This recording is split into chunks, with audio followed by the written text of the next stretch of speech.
anh ấy chia anh nó sang rồi chia tương tái bà chia tương tái cứ trongរដ្ឋបាលសង្កាត់នឹងបន្តប្រជុំពិគ្រោះយោបល់បន្ថែមទៀតជាមួយនឹងអង្គការដៃគូជាពិសេសអង្គការជនពិការពីព្រោះរឿងជនពិការនេះរឿងបញ្ហាកំពីសង្គមនេះវាជាការទូត្រូវរបស់អាជ្ញាធរខ្លាំងណាស់មូលដ្ឋានបាទមានន័យថ្នាក់ជាតិក៏ទទួលកម្រិតរបស់គាត់ប៉ុន្តែនៅមូលដ្ឋានគឺកិច្ចការផ្ទាល់បាទពីរដ្ឋបាលសង្កាត់យើងខ្ញុំនឹងបន្តផ្ដល់បានសម្ភារផ្ដល់សម្ភារនិងផ្ដល់បានបាទរឿងនេះអត់មានរឿងអីណាផែនការរឿងអីសង្គមកិច្ចទេរឿងដែលយើងយ៉ាវរបស់យើងនេះយើងត្រូវទូស្គាល់គឺយើងអ្នកសម្ភារឲ្យអ្នកផ្ដល់បានតែម្ដងកាលណាយើងផ្ដល់ឲ្យទៅក្រសួងយើងវាជឿដែរបាទវាលក្ខណៈអញ្ចឹងរឿងហ្នឹងរឿងរបស់យើងទេប៉ុន្តែយើងខ្ញុំនឹងពង្រឹងនិងបន្តសម្ភារនិងផ្ដល់បាន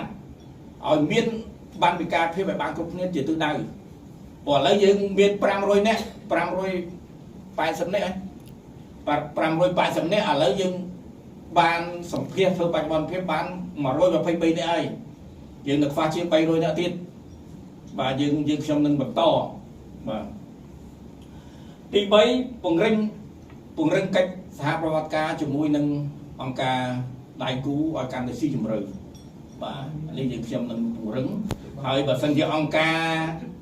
តំណាងជនពិការនៅខេត្តកញ្ចេះនេះណាបើមានបញ្ហាអីអាចជជែកជាមួយខ្ញុំបានទាំងចំហទាំងប្រយោលទាំងស៊ីជម្រៅទៅលើផែនការរបស់ខ្លួនបាទប៉ុន្តែឲ្យ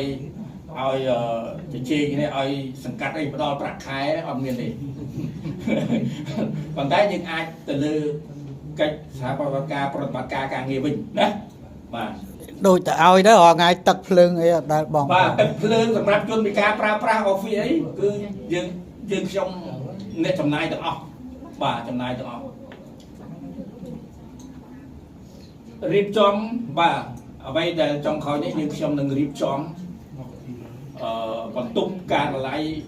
ធ្វើការនឹងនៅជាន់ក្រោមជាទិសដៅជាន់ក្រោមទាំងអស់ឥឡូវយើងកំពុងតែធ្វើបាទព្រោះយើងខ្ញុំមានការណាត់សូដែលបងប្អូនយើងខ្លះព្រោះសាលាសង្កាត់យើងខ្ញុំខ្ពស់បាទខ្ពស់អញ្ចឹងឥឡូវយើងកំពុងដោយសារអីហេតុអីបានខ្ញុំធ្វើខ្ពស់ដោយសារខ្ញុំគិតថាបន្ទប់ក្រោមហ្នឹងអាចចំណេញពេលអាចមានបលោះដែលធ្វើការច្រើន